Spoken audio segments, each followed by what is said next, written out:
قال رسول الله صلى الله عليه وسلم من صلى العشاء بجماعة فكأنما صلى نصف الليل ومن صلى الصبح بجماعة فكأنما صلى الليل كله أو كما قال عليه الصلاة والسلام رحمة النبي والأمات কোন মানুষ যদি এশার নামাজ জামাতে আদায় করে ঘুমিয়ে যায় কোন নামাজ কিভাবে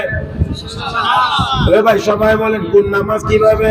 এশার নামাজ জামাতে আদায় করে যদি ঘুমায় আল্লাহর নবী বলেন আবার ঘুম থেকে জাগ্রত হয়ে যদি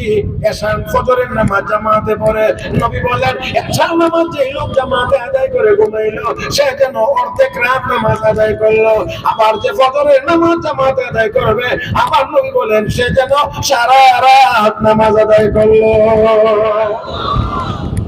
তাহলে আপনি সারা রাত ঘুমান নবী তো আপনি নামাজ পড়েন আমি আপনি ঘুমাই নবী কোন উম্মতের নামাজ পড়ে শুধু কি করতে হবে এশার নামাজটাও জামাতে হওয়া চাই ফজরের নামাজটাও জামাতে হওয়া চাই তাহলে মাঝখানের ঘুমটাও ইবাদত এখন কেউ যদি এশার নামাজ জামাতে আদায় করে কোনো গুনার কাজ না করে ঘুমিয়ে যায় আর ঘুমের ঘরেই যদি মারা যায় তাহলে নেক আমলের হালতেই তার মৃত্যু হয়ে গেল